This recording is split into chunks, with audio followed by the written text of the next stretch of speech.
going thing.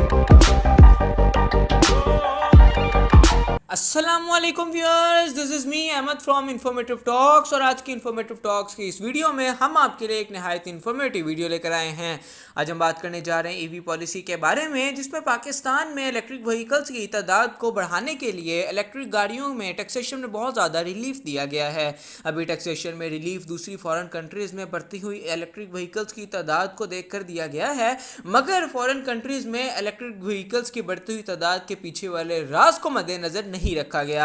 इस राज के ऊपर से पर्दा उठाते हैं और इसके ऊपर बात करते हैं, और इसी के साथ साथ बात करते हैं कि इस राज को मद्देनजर ना रखने की वजह से पाकिस्तान में इलेक्ट्रिक व्हीकल्स की तादाद में बढ़ने की वजह से पाकिस्तान की इंडस्ट्री के ऊपर इसके किस हद तक मुज़र और नुकसानदेह असरात मुरतब होने जा रहे हैं, और किस तरह ये इलेक्ट्रिक व्हीकल्स की बढ़ती हुई तादाद पाकिस्तान में इन्फ्लेशन का भी बाइस बनने जा रही है। इस सब के बारे में बात करते हैं, लेकिन उससे पहले अगर आपने अभी तक हमारे चैनल को सब्सक्राइब नहीं किया तो अभी नीचे दिए गए सब्सक्राइब के बटन पर क्लिक करके हमारे चैनल को सब्सक्राइब करें और साथ ही साथ बेल आइकन को क्लिक कर दीजिएगा ताकि हमारी हर आने वाली वीडियो आप तक पहुंच सके।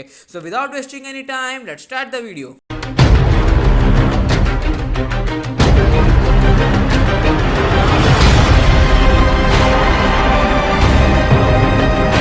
तो पाकिस्तान में इलेक्ट्रिक गाड़ियों की क्वांटिटी को बढ़ाने के लिए पॉलिसी जारी हो गई, जिसमें टैक्सेशन में बहुत ज़्यादा रिलीफ तो दे दिया गया, मगर यह सवाल अभी तक अनआंसरेबल रहा कि why we need electric cars in Pakistan. अगर आप सोच रहे होंगे कि फिर फॉरेन कंट्रीज़ में इलेक्ट्रिक कार्स क्यों चाहिए, तो फॉरेन कंट्रीज़ में उन्होंने अपनी मुल्क में इलेक्ट्रिक गाड़ियों की तादाद को बढ़ाने के पीछे एक मकसद जारी रखा। वो मकसद उनका ये है कि अपनी कंट्री को टोटली पॉल्यूशन फ्री बनाया जाए, क्योंकि जो पेट्रोल वाली गाड़ियाँ होती हैं उनमें कंबस्शन के बाद काफ़ी ज़्यादा हार्मफुल गैसेस रिलीज होती हैं, जो कि कुछ हद तक कैटालाइटिक कन्वर्टर्स यूज़ करके कंट्रोल कर ली जाती हैं, मगर फिर भी कुछ हद तक कुछ ऐसी गैसेस रिलीज हो जाती हैं जो कि हमारी नेकेड आई से हमें नज़र नहीं आती, बट हमारे एनवायरनमेंट में आके इसको ख़राब करती हैं। इसी सब से बचने के लिए फॉरेन कंट्रीज़ में उन्होंने इलेक्ट्रिक गाड़ियों को प्रायोरिटी देने का फैसला किया। अब आप सोच रहे होंगे कि फिर पाकिस्तान में भी इसी वजह से इलेक्ट्रिक गाड़ियों को प्रायोरिटी देने का फैसला किया जा रहा है, तो इसका जवाब ये बिल्कुल नहीं है। इसका जवाब भी क्यों नहीं है, क्योंकि फॉरेन कंट्रीज में जो इलेक्ट्रिक गाड़ियों के लिए इलेक्ट्रिसिटी वो लोग प्रोड्यूस करते हैं, उनके रिसोर्सेज हैं वो पाकिस्तान की निस्बत बिल्कुल डिफरेंट हैं। लेट्स सपोज हम लोग चाइना की बात कर लेते हैं, जिसमें इस टाइम इलेक्ट्रिक गाड़ियों का बहुत ज़्यादा ट्रेंड आज चलता जा रहा है और इसके ऊपर वो प्रायोरिटी भी बहुत ज़्यादा देते हैं। तो चाइना की जो सबसे ज़्यादा major source of electricity production है वो है वाटर टर्बाइंस की। वाटर टर्बाइंस के बाद उसकी सबसे ज़्यादा जो मेजर सेकेंड सोर्स आती है वो उसकी सोलर पावर आती है। सोलर पावर के बाद विंड पावर आती है। विंड पावर के बाद जाकर वो कोल से अपनी इलेक्ट्रिसिटी प्रोड्यूस करता है। मगर अगर हम पाकिस्तान की तरफ देखें तो पाकिस्तान में जो major source of production of electricity है वो कोल है।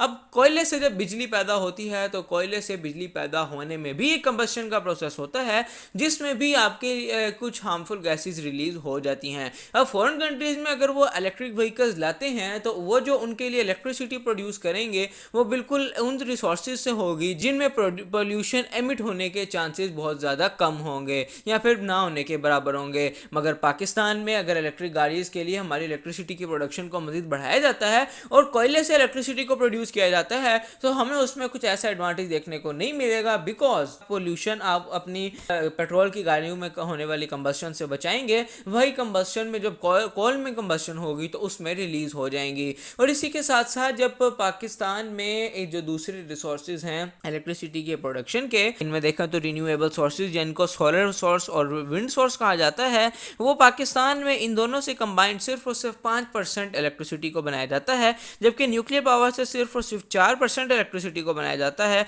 और हाइड्रो इलेक्ट्रिक से 29% इलेक्ट्रिसिटी को बनाया जाता है।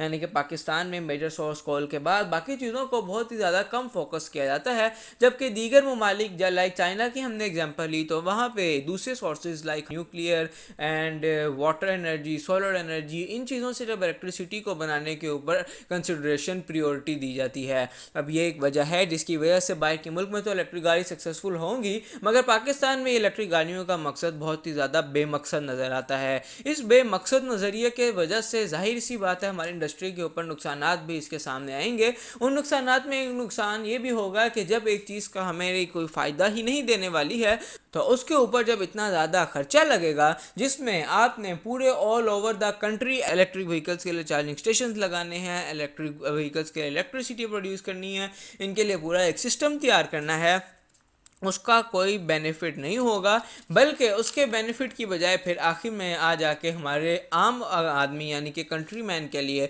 इन्फ्लेशन में ही इजाफे का नतीजा सामने आएगा।